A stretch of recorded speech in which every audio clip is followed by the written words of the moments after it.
Hello everybody. Um, Today's lecture of MS 111, I will discuss about the how to create an ethical uh, uh, organizational culture. Okay, and so starting from this discussion, I will starting by the uh, stories of the Arthur Andersen's story. Okay. Now, how an ethical culture become an unethical culture? Well, auditing company Arthur Andersen, uh, unfortunately defunct 2002 after 88 years after their foundation. Founder Arthur Andersen was famous for his mantra, think straight, talk straight, and the guided employee behavior was integrity matters more than fees. Arthur Andersen was a very famous person, hardworking, 16 years old. He became an orphan and then first worked for post office and then studied, and then eventually he graduated from the famous Kellogg School of Business. It's a Northwestern University, and became the youngest certified public accountants in Chicago, 23 years old. Okay, so that is a starting company. And Andersen's famous roar. When Andersen faced the pressure from a railway executive who insisted that the accounting firm approved his company's book, Andersen said, "There's not enough money in the city of Chicago to induce me to change that report."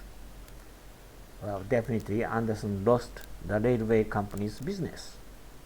But later, when this railway company went bankrupt, Andersen's company established a very big name, reputation to stand up what was right.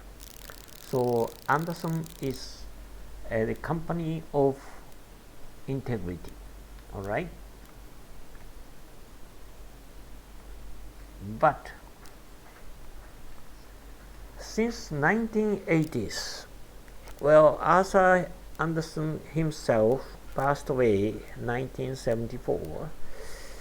Well, but since 1980s, Arthur Andersen felt some difficulty to have certain balance between the auditing and consulting work.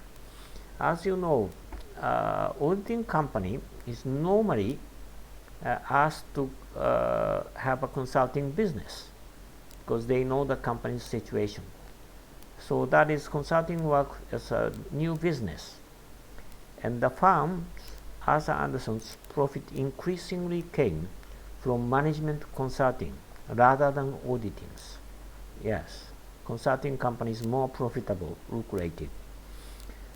Well, then the culture standards that worked so well in auditing were inconsistent with the needs of the consulting business. As you know, the consulting business, the consulting companies have to work for the benefits and profits of the company. But auditing business is different. They have to check the client's company's accounting report, whether they are strictly abiding by the general accounting practices, and also they are also respecting the law. So, under the new business realities, the consultants were encouraged, which means the staff of Arthur and Andersen were encouraged to keep clients happy. So, they were expected, well, so therefore, these consulting business and auditing is conflicting, unfortunately. and sometimes these consulting staffs were expected to pad prices or create increased profits, some sorts of window dressed accounts. Well, consultants have to help for these kind of things. Of course, within the legally limited area, legally acceptable areas, they have to do it. Well, up to mid 1990s, Arthur Andersen still provided formal ethical standards and ethics trainings. Okay, Arthur Andersen's ethics training was famous. In 1995, well, because of this conflicts of the business, Barbara Toffler established a consulting group separate from the Arthur Andersen's company. But anyway, Toffler attributed much of the change from ethical culture to unethical to the fact that profits increasingly came from the consulting rather than auditings. Right? Well, by that time, Arthur Andersen's management's culture is changed. Even Toffler and lots of other consultants never received the Andersen's traditional ethics trainings. So that happens. Well, eventually, Andersen was convicted of justice for shedding documents, which means throwing out or hiding the documents associated with Enron's auditing case in 2001. Enron is one of the biggest gas company in the United States and highly rapidly grown company. Well, the Andersen's auditing business had dramatically changed. Unfortunately, because of this conviction, they lost their reputation. Therefore, Andersen's auditing business was dissolved in 2002 because they lost the famous reputations in the United States.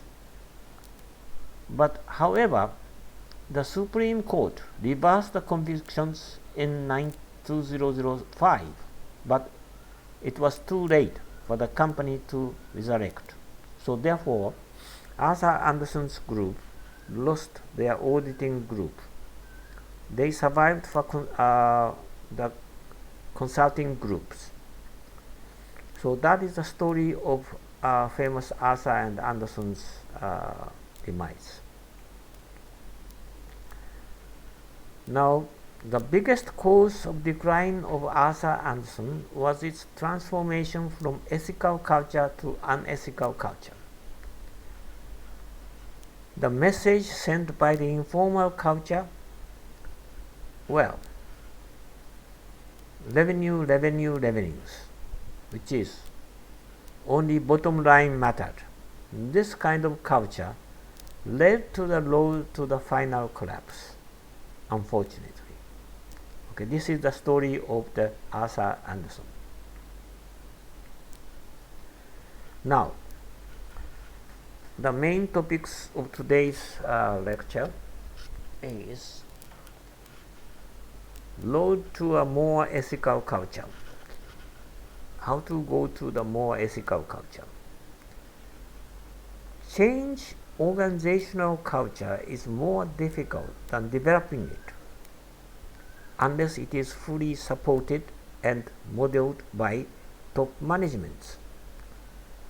Well, each organizations, any organizations, companies or government organizations, they have their own management climate, which is management culture. So to changing this culture is very difficult. They have their own way of doing things other than procedures and policies. So therefore, changing the culture is very difficult because based on these procedures, most of the senior management, middle management is working. So some of them is, if you change the culture, some of them may lose the job. So therefore, big resistance comes. Culture change attempts at lower level. Well, if the lower level people wanted to change their culture, is almost always to be ineffective. In the textbook they use, well, likely they used likely to be ineffective, not likely. Almost always. Any anthropologist and organizational scientists agree that changing an existing culture is an extremely difficult process. Well, this is true.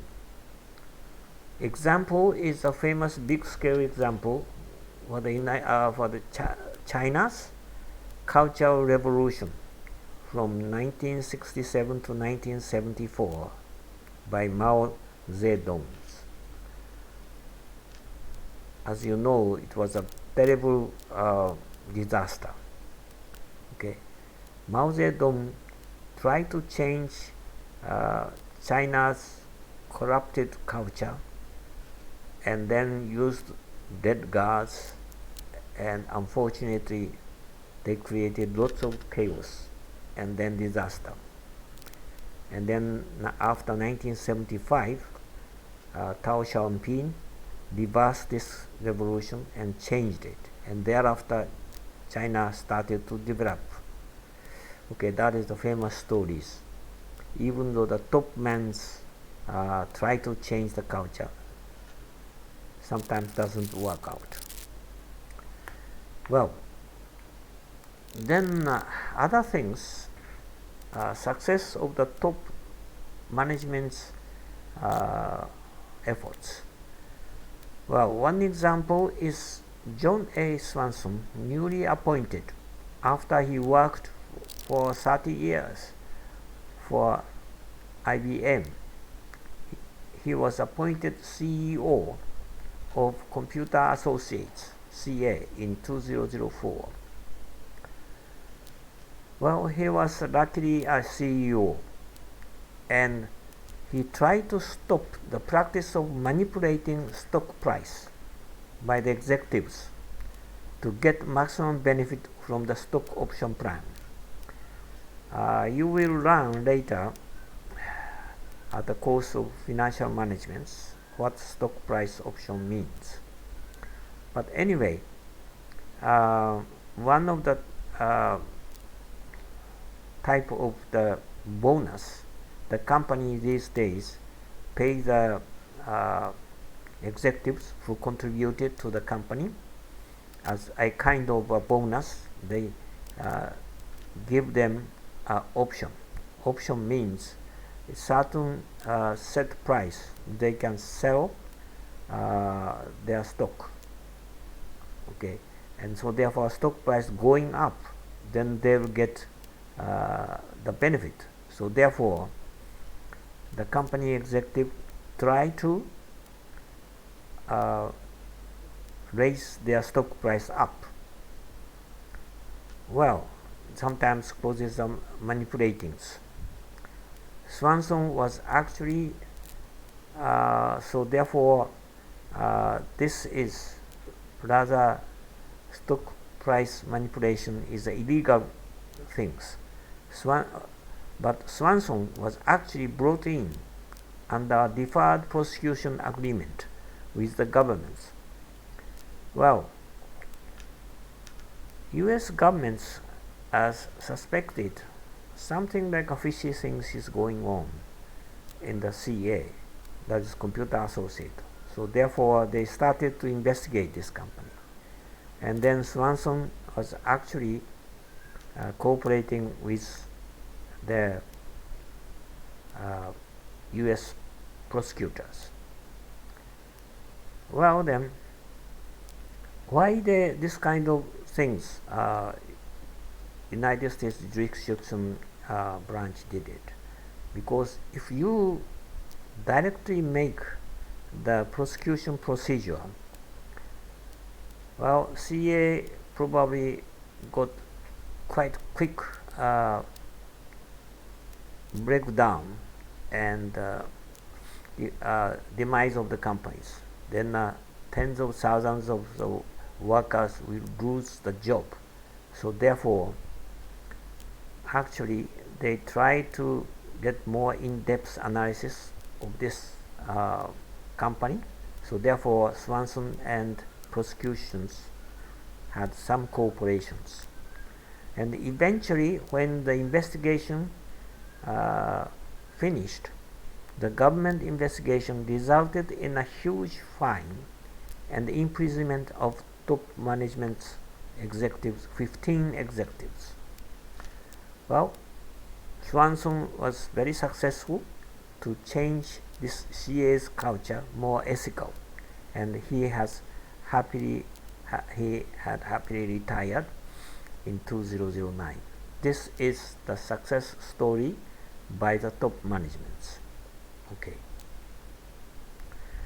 Now, approach to changing organizational culture and ethics.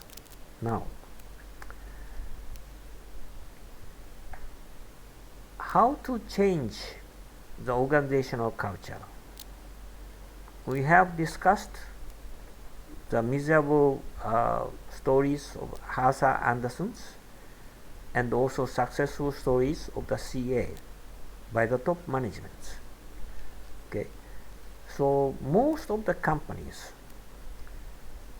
well, they think if possible within the organizations they try to change the culture and ethics, but sometimes it's very difficult unless top management has a strong supporter of this culture. Well, sometimes even top management groups also reluctant to change the culture. Well, in that case, maybe they might introduce outside consultants.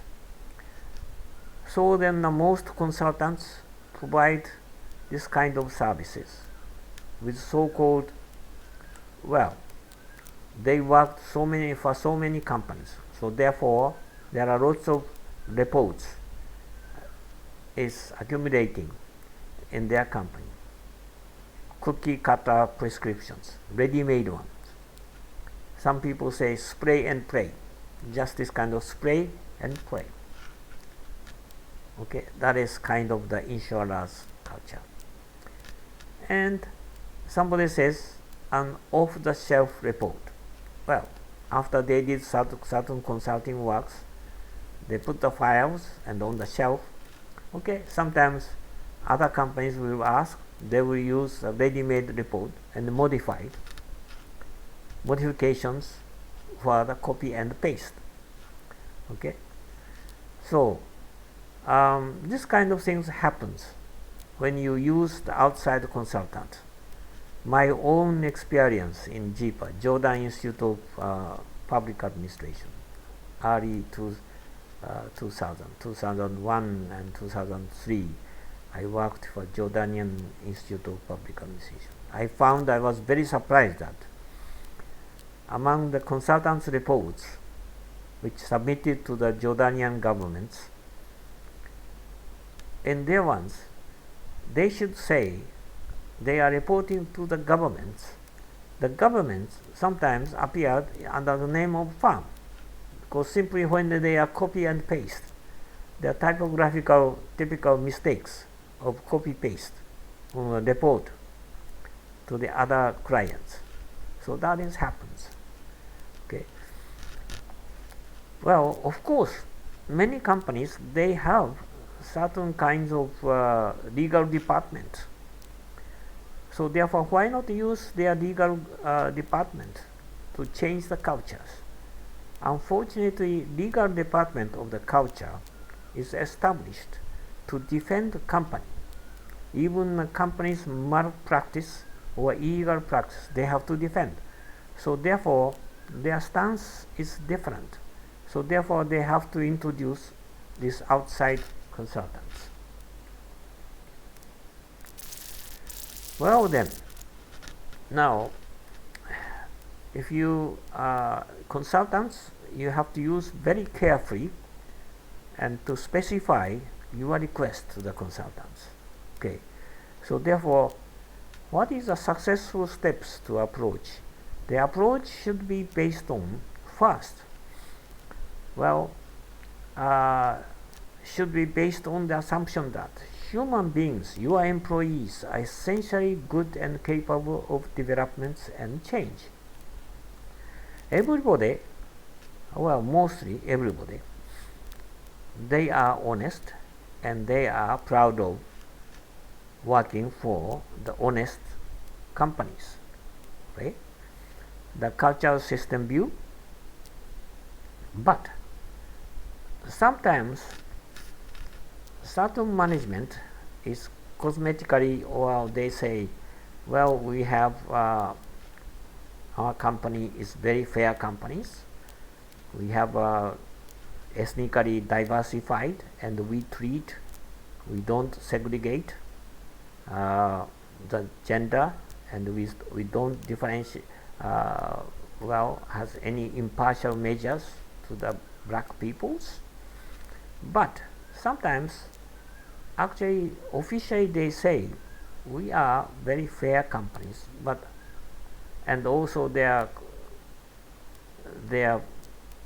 policy codes is also very good, but actually what they are doing is different.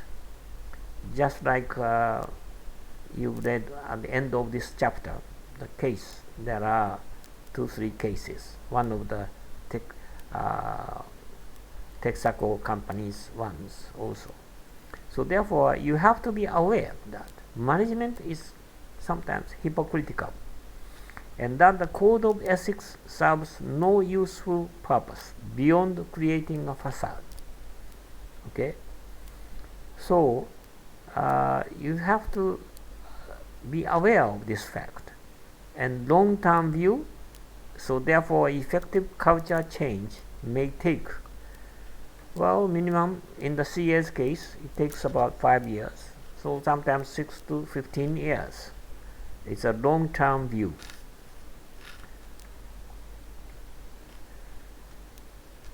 Well, assumptions about peoples. This is also in our human beings' histories, long term, well, thousands of years. There are mainly some people says we are human beings are not so good, so therefore they have to be disciplined always. Or somebody says, well, we are generally good if they are treated good. But as you know, if peoples are treated so good, then they are spoiled. Well, and some peoples are very greedy. Okay, mainstream economies assume that human beings are driven by self-interest and opportunisms, and are likely to avoid responsibility. So therefore, maybe you are learning about macroeconomics. Macroeconomics assumes that most of everybody are driven by self-interest. Okay. Well, so in historically, Chinese peoples, especially Chinese, two mainstream of thought regarding the human nature. One sect is assert basically human beings are good. The other sect say human beings are bad. So we have to have a very severe, hard, strict legal systems, and others are not. Well, long time we discussed. Well, so diagnosis of the ethical culture audit, you can see table 5.1 and 5.2. You can read it very carefully after this class, and then we're going on to the next chapter. Okay, this is the end of this chapter. Thank you very much.